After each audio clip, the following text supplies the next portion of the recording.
Hello बच्चों, welcomes to teachers on duty YouTube channel. तो आज हम लोग जो पढ़ने वाले हैं अकाउंट्स में पढ़ने वाले हैं चैप्टर नंबर 1, जिसमें हम लोग पढ़ेंगे अकाउंटिंग फॉर पार्टनरशिप फर्म। जिसमें हम सिर्फ क्या देखने वाले हैं, फंडामेंटल्स देखने वाले हैं, थोड़े बहुत कॉन्सेप्ट देखेंगे पार्टनरशिप के बारे में, ठीक है, जो आपको आगे काम आएंगे। तो पार्टनरशिप का मतलब क्या होता है वो देखते हैं। पहले तो एग्ज़ाम्पल से देखो, आपको एग्ज़ाम्पल से बता रहा हूँ मैं कैसे पार्टनरशिप का मतलब होता है। तो देखो, आपने एक मूवी देखी 3 इडियट्स, उसमें 3 लोग थे। एक का नाम राजू था, एक का नाम फरहान था और एक का नाम रेंचो था। याद है कि नहीं है? याद है सभी को? तो उस केस में क्या था बेटा, देखो मान लो कि तुम 3 दोस्त हो और तुम तीनों एक ही क्लास में हो। अब तुम्हारा एक पर्पस है कि भाई 12th के बाद हम लोग क्या करेंगे। कोई जॉब करता है, कोई कुछ करता है, कोई बिज़नेस करता है, कोई गवर्नमेंट जॉब करता है, कोई प्राइवेट जॉब करता है, कुछ भी करते हैं। तो हम इनका भी ऐसे ही डिस्कशन चल रहा था और इन तीनों में बात होना स्टार्ट हुई। तो ये राजू क्या बोलता है कि मैं तो क्या करूँगा, मैं तो बिज़नेस करूँगा। तो भाई ये दोनों भी जो हैं क्या बोलते हैं कि हम दोनों भी क्या करेंगे, बिज़नेस करेंगे। लेकिन राजू बोलता है कि देखो भाई, मैं तो मेरा बिज़नेस अलग करूँगा, अकेला करूँगा, मैं किसी को उसमें इन्वॉल्व नहीं करने वाला हूँ। और ये दोनों क्या बोलते हैं कि कोई बात नहीं, तू हमको इन्वॉल्व मत कर। तो ठीक है, तो भाई इन दोनों की बात हुई कि हम दोनों साथ बिज़नेस करेंगे और ये क्या बोलते हैं, मैं अकेला बिज़नेस करूँगा। लेकिन बेटा देखो क्या हुआ कि जैसे ही ये अकेला बिज़नेस स्टार्ट करेगा ना, तो जब भी कोई इंसान अकेला बिज़नेस करता है ना, उसको क्या बोलते हैं आपको पता है? क्या बोलते हैं बताओ? इसको बोलते हैं सोल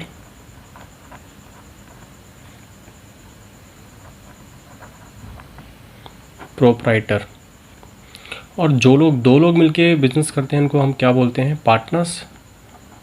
तो ये क्या है बेटा, ये हैं पार्टनरशिप के अंदर। तो आपको पता पड़ा कि भाई अगर ये अकेला बिजनेस करेगा तो इसको बोलेंगे सोल प्रोप्राइटर, और अगर दोनों मिलके बिजनेस करेंगे या और हो 3 हो 4 हो, वो सब क्या करते हैं बेटा, वो पार्टनरशिप को फॉर्म करते हैं और पार्टनरशिप करना स्टार्ट कर देते हैं। लेकिन बेटा कोई बंदा सोल प्रोप्राइटर से पार्टनरशिप क्यों खोलेगा, क्या रीज़न है इसका? ठीक है, क्यों भैया अकेला बिजनेस कर रहा हूँ, अकेला प्रॉफिट कमा रहा हूँ, तो भैया मैं क्यों पार्टनरशिप फर्म को खोलूँ? ठीक है ना। तो ये है इनकी पार्टनरशिप फर्म। अब दिक्कत ये होती है कि मान लो कि कोई इंसान अगर अकेला बिजनेस करता है, जो आप 11th क्लास में पढ़ के आ चुके हो, आपका चैप्टर था एक फाइनल अकाउंट्स, उसमें आपने बनाया होगा trading account, profit loss account and balance sheet बनाई होगी, याद है सभी लोगों को? तो उसमें आपने देखा होगा सोल प्रोप्राइटर की बात हुई होगी। तो कोई भी इंसान अगर अकेला बिजनेस करता है तो बेटा आपको पता होगा उसमें कि आप अगर अकेले हो तो आप जो कैपिटल इन्वॉल्व करोगे ना बेटा, वो भी क्या करोगे, अकेले ही करोगे। तो कैपिटल आपके पास में कम होगी। लेकिन अगर मान लो आपको ज़्यादा कैपिटल चाहिए तो फिर क्या करना पड़ेगा, आपको पार्टनरशिप फर्म को फॉर्म करना पड़ेगा। तो इसमें कैपिटल ज़्यादा होती है, जितने ज़्यादा पार्टनर्स उतनी ज़्यादा कैपिटल। तो यहाँ पर एक फ़ायदा तो आपको ये दिख गया होगा, कैपिटल यहाँ पर ज़्यादा रहने वाली है, ग्रोथ करनी है तो कैपिटल आपको चाहिए होगी। अच्छा, सेकंड थिंग क्या कि आपकी यहाँ पर क्या होती है बेटा, जब अकेले हो तो अकेले अगर कोई नुकसान हुआ तो आपको रिस्क भी यहाँ पर ज़्यादा बियर करनी पड़ेगी। लेकिन अगर हम यहाँ की बात करें तो यहाँ पर क्या होती है बेटा, यहाँ पर रिस्क जो है वो शेयर की जाती है, शेयर्ड बिटवीन पार्टनर्स। जो भी पार्टनर्स होते हैं बेटा वो क्या करते हैं, वो आपकी जो रिस्क होती है बेटा उसको वो लोग शेयर कर लेते हैं। तो यहाँ पर दूसरा फ़ायदा दिखा होगा आप लोगों को, रिस्क ज़्यादा होती है यहाँ पर, लेकिन यहाँ पर रिस्क होती है लेकिन उसको हम लोग शेयर करते हैं। ठीक है ना, 2 लोग उसको शेयर कर लेंगे तो आपकी क्या हो जाएगी, रिस्क थोड़ी सी कम हो जाएगी। ठीक है, उसके बाद जो तीसरा पॉइंट है वो आप समझोगे यहाँ पर कि यहाँ पर जो है कंट्रोल जो है बिज़नेस का, कंट्रोल जो होता है, कंट्रोल ऑफ बिज़नेस थोड़ा सा डिफ़िकल्ट होता है। डिफ़िकल्ट क्यों? क्योंकि बेटा यहाँ पर अकेले को क्या करना पड़ता है, पूरा बिज़नेस कंट्रोल करना पड़ता है। लेकिन बेटा अगर हम यहाँ की बात करें तो यहाँ पर जो होता है वो कंट्रोल जो होता है बिज़नेस का वो ज़्यादा बेटर होता है। कंट्रोलिंग जो है वो बेटर होती है। क्यों बेटर होती है? क्योंकि बेटा आपको पता होगा कि अगर कोई इंसान अकेला बिज़नेस करता है तो उस केस में पूरा मैनेजमेंट उसको करना पड़ेगा, राजू को करना पड़ेगा। तो राजू को सारा गुड्स लेके आना है, उनको बेचना है, फिर उनका अरेंजमेंट भी करना है, पैसा भी लेना है, अकाउंटिंग भी करवानी है, ठीक है, वो सारा काम ये राजू करवाएगा। लेकिन जो फरहान और रेंचो जो है बेटा क्या करेंगे, ये लोग कंट्रोलिंग करेंगे। कैसे कंट्रोलिंग करेंगे, कुछ काम ये कर लेगा और कुछ काम ये कर लेगा, तो ये दोनों जो है मिलके काम कर सकते हैं। उस केस में क्या हो जाएगी, कंट्रोलिंग अच्छी हो जाएगी। तो ये जो चीज़ है आप क्लास 11th में पढ़ के आ चुके हो, लेकिन ये जो पढ़ना है आपको, ये आपको क्लास 12th में पढ़ना है। तो इसका जो है एक्सपेंडेड वर्जन जो है वो आपका पार्टनरशिप जो है वो आपको यहाँ पर पढ़ना पड़ेगा। तो थोड़ा सा आपको समझ में आया होगा कि पार्टनरशिप का मतलब क्या होता है, ठीक है ना, और सोल प्रोप्राइटरशिप का मतलब क्या था, तो आप पढ़ के आ ही चुके हो, ठीक है ना। तो ये जो आपका थोड़ा सा एग्जांपल दिया मैंने थोड़ा समझने के लिए कि पार्टनरशिप होती क्या है। इसके बाद हम लोग क्या पढ़ने वाले हैं, इसके बाद हम लोग पढ़ेंगे इसके फीचर्स, कि पार्टनरशिप के फीचर्स क्या होते हैं, उसकी मीनिंग क्या होती है, ठीक है ना बेटा। चलो बच्चों, अब हम लोग बात करते हैं मीनिंग ऑफ पार्टनरशिप। पार्टनरशिप का मतलब क्या होता है। देखो, वो पार्टनरशिप का मैंने जो मतलब बताया आप लोगों को, वो तो एक ऐसा ही नॉर्मल लैंग्वेज में एक मतलब होता है, लेकिन अब प्रैक्टिकली बात करें तो लॉ में क्या दे रखा है कि पार्टनरशिप का मतलब जो है वो होता क्या है, ठीक है ना बेटा। तो हम लोग बात करते हैं इसके अंदर पार्टनरशिप की मीनिंग की। तो पार्टनरशिप का जो मीनिंग है बेटा वो कहाँ दिया हुआ है, वो दिया है सेक्शन नंबर 4 के अंदर दिया हुआ है। सेक्शन नंबर 4 किसका, इंडियन पार्टनरशिप एक्ट का। वो भी कब एक्ट हुआ था बेटा, कब आया था, 1932 में आया था। जैसे आप लोगों का डेट ऑफ बर्थ होता है ना बेटा, उसके पीछे एक ईयर होता है ना। तो 1998, 1995, 2000 ऐसे ही जिस टाइम पर आप पैदा हुए, जिस साल में आप पैदा हुए, वैसे ही क्या होता है, इनका भी क्या होता है, लॉ में जो एक्ट बनते हैं उनका भी एक ईयर होता है। तो 1932 में ये एक्ट जो है वो आया था। इसके सेक्शन 4 में लिखा हुआ है कि पार्टनरशिप क्या होती है, एक रिलेशन होता है, रिलेशन बिटवीन द पर्सन्स। यहाँ पर क्या होते हैं, कुछ पर्सन्स होते हैं, उनके बीच में रिलेशन होता है, जो क्या करते हैं, जो प्रॉफिट्स को शेयर करते हैं, share the profits of business.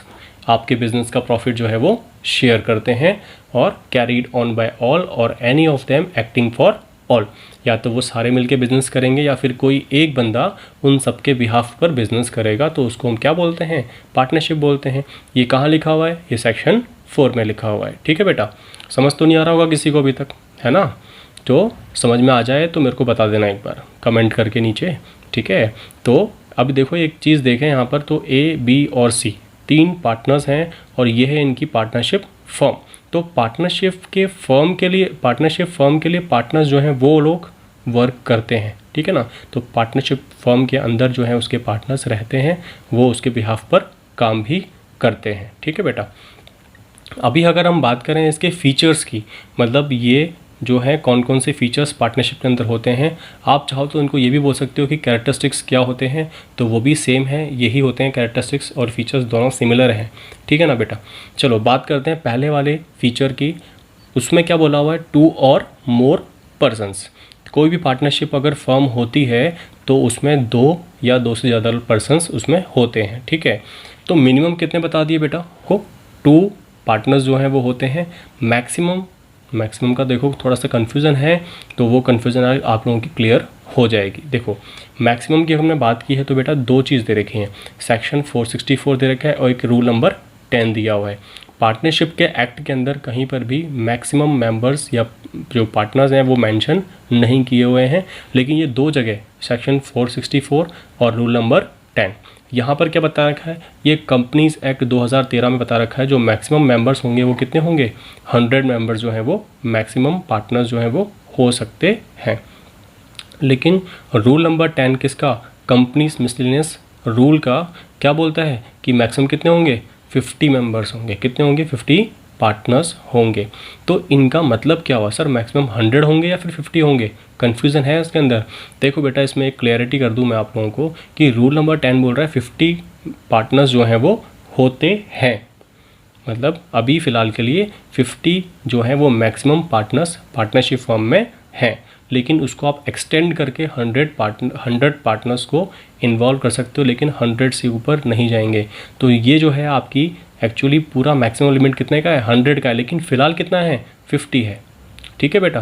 तो ये बात क्लियर कर लेना कि 50 है कि 100 है। अभी 50 है लेकिन आप उसको एक्सटेंड करके 100 तक लेके जा सकते हो। नेक्स्ट जो पॉइंट है वो है आपका एग्रीमेंट। देखो कभी भी कोई पार्टनरशिप फॉर्म करते हैं तो उसके लिए आपको एग्रीमेंट करना पड़ता है। अब वो एग्रीमेंट चाहे तो ओरल कर लो, चाहो तो किस में कर लो, राइटिंग में कर लो, रिटर्न में कर लो। डॉक्यूमेंट्स जो होते हैं ना बेटा, कोर्ट में जाते हैं, सारे डॉक्यूमेंट्स लगते हैं उसके अंदर, तो वो सब चीज़ें आप उसके अंदर कर सकते हो। लेकिन आप अगर रिटर्न करते हो तो ज़्यादा बेटर है। क्यों? क्योंकि क्या होता है बेटा, जब आपकी डिस्प्यूट्स होती हैं, पार्टनर्स में लड़ाइयाँ होती हैं, तो उस केस में क्या होता है, डिस्प्यूट्स को अवॉइड करने के लिए हम क्या करते हैं, हम लोग रिटर्न वाले एग्रीमेंट को हम शो कर सकते हैं। लेकिन ओरली कोई बात मानता ही नहीं है, ठीक है ना बेटा। तो उस केस में क्या करो, आप रिटर्न ही करो। लेकिन जो एक्ट है आपका पार्टनरशिप, उसमें ये लिखा हुआ है कि आप ओरल भी कर सकते हो और रिटर्न भी कर सकते हो। उसमें कोई ऑब्लिगेशन नहीं है कि सिर्फ रिटर्न ही करना पड़ेगा, ऐसा कहीं भी नहीं लिखा हुआ। दोनों में से आप कोई भी कर सकते हो। डॉक्यूमेंट्स की अगर हम बात करें बेटा, तो डॉक्यूमेंट्स में कुछ टर्म्स होती हैं, कुछ टर्म्स एंड कंडीशंस होती हैं, जो कि क्या लिखते हैं हम एग्रीमेंट के अंदर उनको लिखते हैं। उन टर्म्स को हम एग्रीमेंट में लिखते हैं, उसको हम लोग क्या बोलते हैं, उस एग्रीमेंट को बोलते हैं पार्टनरशिप डीड। अब ये पार्टनरशिप डीड क्या होती है बेटा, ये पार्टनरशिप डीड जो होती है उसमें सारे के सारे जो भी आपके डॉक्यूमेंट्स होते हैं वो सब लिखे हुए होते हैं कि भाई नाम क्या है आपकी पार्टनरशिप फर्म का, उसका एड्रेस कहाँ पर है, पार्टनर्स का नाम क्या है, पार्टनर्स के एड्रेस कहाँ पर है, उसके अलावा आपको कितना प्रॉफिट मिलेगा, कितना आपकी सैलरी रहेगी, कितना आपका रेमुनरेशन रहेगा, ठीक है ना। वो सब चीज़ें उसमें लिखी हुई होती हैं पार्टनरशिप डीड के अंदर। मतलब A to Z सारी इन्फॉर्मेशन कहाँ होगी, वो पार्टनरशिप डीड में लिखी हुई होगी, ठीक है ना बेटा। अगर हम आगे इसकी बात करते हैं तो आपका एक पॉइंट आता है इसके अंदर, कौन सा वाला, बिजनेस वाला। तो देखो पार्टनरशिप फर्म के लिए क्या होना चाहिए, एक आपका बिजनेस होना चाहिए। देखो बिजनेस जो होता है वो ज़रूरी है, क्योंकि अगर बिज़नेस नहीं होगा ना तो आप पार्टनरशिप फॉर्म को कैसे फॉर्म करोगे, क्यों फॉर्म करोगे भाई, जब बिज़नेस नहीं है तो there must be a business. और बिज़नेस क्या होना चाहिए, वैलिड और लीगल होना चाहिए। ऐसा नहीं होता है कि भाई कोई भी चीज़ जो है आपने बिज़नेस के रूप में चालू कर दी और चाहे वो इलीगल हो, लेकिन बेटा वो बिज़नेस की कैटेगरी में नहीं आएगा फिर, ठीक है ना। तो वैलिड होना चाहिए और लीगल भी होना चाहिए। उसके बाद एक बात और सुन लो कि अगर बाई चांस मान लो कि दो पार्टनर्स हैं, कौन है, दो पार्टनर्स हैं, और जैसे मान लो A है और एक B है, इन्होंने एक बिल्डिंग परचेज़ की, इन्होंने एक बिल्डिंग परचेज़ की। अब इन दोनों ने एक बिल्डिंग परचेज़ की है, उस बिल्डिंग को इन्होंने ख़रीदा है अपने रहने के लिए, बेचने के लिए नहीं, रहने के लिए। तो उस केस में ये दोनों पार्टनर्स नहीं कहलाएंगे। उस केस में ये दोनों क्या माने जाएंगे, को ओनर्स माने जाएंगे। दोनों ही क्या है, मालिक हैं इसके ऊपर, जॉइंट ओनर्स हैं ये। कौन है, जॉइंट ओनर्स हैं ये, ठीक है। लेकिन अगर ये इसी प्रॉपर्टी को क्या करें, बेच दें, सोल्ड कर लें, और ये बार बार ऐसा करते हैं, इन्होंने एक बिज़नेस स्टार्ट किया रियल एस्टेट का, और ये प्रॉपर्टी परचेज़ करते हैं, उसको बेच देते हैं, परचेज़ किया फिर बेच दिया, उस केस में क्या होगा बेटा, जो A और B हैं उनको हम पार्टनर्स बोल सकते हैं, ठीक है बेटा। तो ये बिज़नेस का ध्यान रखना थोड़ा सा पॉइंट। उसके बाद अगर हम बात करें तो बेटा ये है आपका शेयरिंग ऑफ प्रॉफिट्स। देखो बेटा यहाँ पर प्रॉफिट्स बोला हुआ है, इसका मतलब ये नहीं है लॉस शेयर नहीं करेंगे, प्रॉफिट्स बोला हुआ है। लेकिन कोई बिज़नेस ऐसा नहीं इसमें सिर्फ प्रॉफिट शेयर होता हो, लॉस शेयर नहीं होता हो, ऐसा कोई बिज़नेस नहीं है। तो जो भी पार्टनर्स होंगे बेटा उन सभी को क्या करना पड़ेगा, प्रॉफिट और लॉस दोनों के दोनों जो है आपस में शेयर करने पड़ेंगे। सर कितना शेयर करेंगे वो बात की बात है, उसको हम आगे देखेंगे, ठीक है बेटा। आगे हम बात करें तो बेटा नेक्स्ट पॉइंट आता है म्यूचुअल एजेंसी का। देखो म्यूचुअल एजेंसी का मतलब क्या होता है कि म्यूचुअल एजेंसी में क्या होता है, जो पार्टनर्स हैं वो एक तरह से एजेंट हैं, सर किसके, पार्टनरशिप फर्म के। तो जो भी ये एक्ट करते हैं उनके लिए, अगर मान लो A ने कोई एक्ट किया तो उसके लिए B और C भी बाइंड होंगे, B ने कोई एक्ट किया उसके लिए A और C भी बाइंड होंगे, और C ने अगर कोई एक्ट किया तो उसके लिए B और A भी बाइंड होंगे। मतलब ये सब पार्टनरशिप फर्म के अंदर हैं, और ये सब क्या हैं, ये एजेंसी के अंदर हैं, ये एजेंट्स हैं, प्रिंसिपल और एजेंट का रिलेशनशिप है इनके बीच में। अगर कोई भी म्यूचुअल एजेंसी एब्सेंट होती है, मतलब अगर म्यूचुअल एजेंसी नहीं है तो कोई भी पार्टनरशिप फॉर्म नहीं हो सकती है। उसके बाद अगर हम बात करें बेटा, लास्ट पॉइंट है आपका इसके अंदर, लास्ट पॉइंट में क्या दे रखा है, लायबिलिटी ऑफ पार्टनरशिप। देखो लायबिलिटी का मतलब आपको पता ही होगा क्योंकि आप 11th में पढ़ के आ चुके हो। लायबिलिटी मतलब होता है कि जो पैसा आपकी फर्म ने उधार लिया है, या कोई भी किसी पार्टनर ने ऐसा एक्ट किया हो जिसके बेस पर पार्टनरशिप फर्म की लायबिलिटी क्रिएट होती है, उस केस में क्या होगा बेटा, जो भी पार्टनर्स होते हैं वो जॉइंटली लायबल होते हैं, उसको पे करना कौन पे करेगा, उसको जो पार्टनर्स है ना बेटा वो उसको पे करेंगे और सब लोग जॉइंटली लायबल होंगे पे करने के लिए। तो जो पार्टनर्स की लायबिलिटी होती है वो होती है बेटा क्या, अनलिमिटेड लायबिलिटी। क्या होती है, अनलिमिटेड लायबिलिटी। तो इसमें उनके प्राइवेट असेट्स को भी बेच सकते हैं और उसको बेच के जो भी डेट है उसको पेमेंट करने के बाद जो है वो रिलीव हो पाएंगे। ठीक है ना बेटा। तो पार्टनर्स का क्या होता है, इसमें अनलिमिटेड लायबिलिटी होता है। तो एक बार थोड़ा सा इसका डेफिनेशन देखोगे आप, तो डेफिनेशन जो है आप देखो, आप तो वही पॉइंट्स जो हैं इसमें आए हुए हैं। जैसे मान लो मैंने अब आपसे बात की थी 2 और मोर पार्टनर्स, तो यहाँ पर क्या बताया मैंने, पर्सन्स होते हैं, तो बेटा 2 और मोर पर्सन्स जो हैं उसमें होते ही हैं। अच्छा, दूसरा पॉइंट मैंने बताया एग्रीमेंट, तो यहाँ पर क्या होते हैं बेटा, वो एग्रीड होते हैं। क्या होते हैं वो, एग्रीड होते हैं क्या शेयर करने के लिए, प्रॉफिट और लॉस, जो भी प्रॉफिट हुआ है या जो भी लॉस हुआ है उसको शेयर करने के लिए, तो शेयरिंग ऑफ प्रॉफिट्स वाला आ गया। अच्छा, अगर मैं एक और बात करूं बेटा बिज़नेस की, तो यहाँ पर बिज़नेस होना भी ज़रूरी है, तो बिज़नेस भी होता है यहाँ पर। उसके अलावा यहाँ पर क्या हो रहा है, ये जो लाइन बता रखी है ना आपको, ठीक है, ये लाइन जो है वो बोलती है म्यूचुअल एजेंसी की बात, ठीक है। और एक पॉइंट था आपका लायबिलिटी ऑफ पार्टनरशिप, जो किसकी होती है, पार्टनर्स की होती है, और वो क्या होती है, अनलिमिटेड होती है। ठीक है बेटा, तो ये आपके क्या है, मीनिंग हो गया और फीचर्स हो गए।